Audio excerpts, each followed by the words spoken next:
Nightmare on Elm Street 5. I watched it. It is weird. Not just weird in the normal Freddy way where someone turns into a cockroach or a TV eats your head. This one is weird about a lot of things. We get to see Alice again. She's still with Dan. Yay! And the opening of the movie implies they're conjugal. Good for her. Lock that baddie down. Of course, the movie immediately rewards this healthy relationship by ruining both of their lives.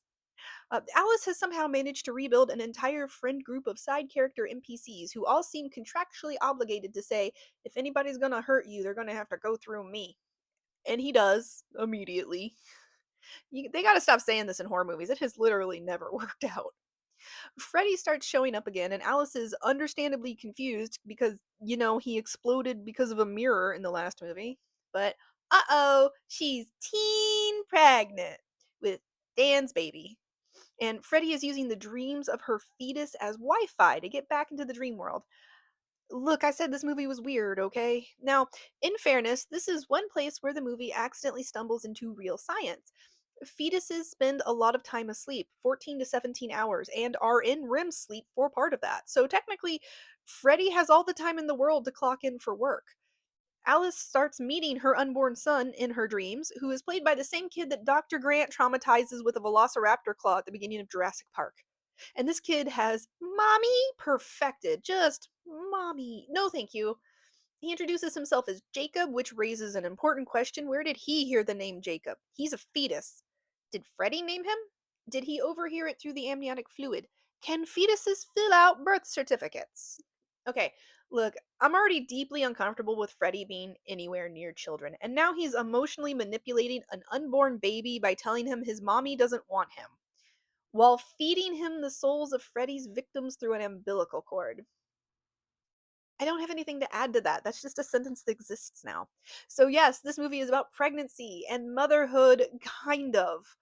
There are actually some interesting ideas about bodily autonomy, motherhood, and identity. Unfortunately, they are buried underneath about 1,000 pounds of bizarre symbolism, dream logic, and Freddy calling people bitch every 12 seconds.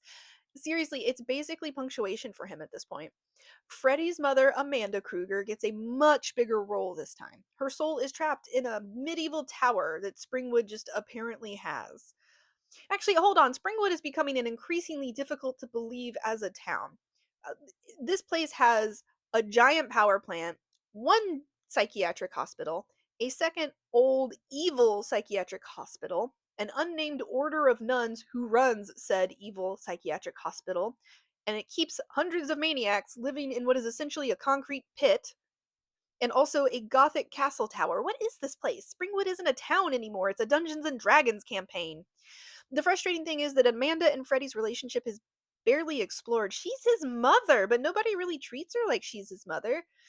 She's mostly just ghost nun exposition, which is a shame because I think there's a genuinely interesting story there. And instead, we get Amanda giving birth to what looks like a tiny gremlin Freddy who screams himself into adulthood.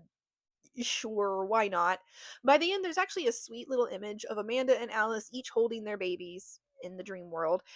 It's one of the few genuinely heartfelt moments in the movie, and then Amanda is just trapped forever. This poor woman, she did absolutely nothing to deserve anything that's happened to her. The special effects are all over the place. Some of them are fantastic, some of them made me stare at the screen and just whisper, okay. Dan's motorcycle death, pretty cool. Although Freddy's face made out of motorcycle wires caused me to yell, "Oh no, it's Andros!" Look, it was 1 in the morning. My brain was doing its best, okay? Greta's death is probably the one that bothered me the most, not because it's scary, but because it's kind of upsetting. She's already living with a mother who simultaneously objectifies and infantilizes her, and then Freddy just does more of that. He force feeds her pieces of herself, I think, and then turns her into a doll. He pats her on the back like she's a baby. It's symbolic. I get what they were going for, but my reaction wasn't fear. It was just, please stop. The pregnancy itself actually creates some interesting conflict. Alice is desperately trying to convince people around her that a dream demon serial killer is murdering her friends, and everyone else just wants to discuss prenatal care. Her OB is dismissive. Dan's parents immediately start talking about taking the baby from her because she's a single mother. And if that were me, congratulations, you just permanently lost all grandparent privileges. Hope it was worth it. But one thing I actually appreciated is the movie does accidentally capture something that still happens today. Pregnant people are often they stop being treated like people. Everything becomes about the baby. Nobody wants to hear that your hair is falling out or your hips hurt or you're miserable. And perhaps most importantly, that there is a supernatural child murder invading your dreams. So, Nightmare on Elm Street 5. It is weird. It leaves a lot of interesting ideas unexplored. It explains almost nothing, and it has one of the strangest mythologies of the series.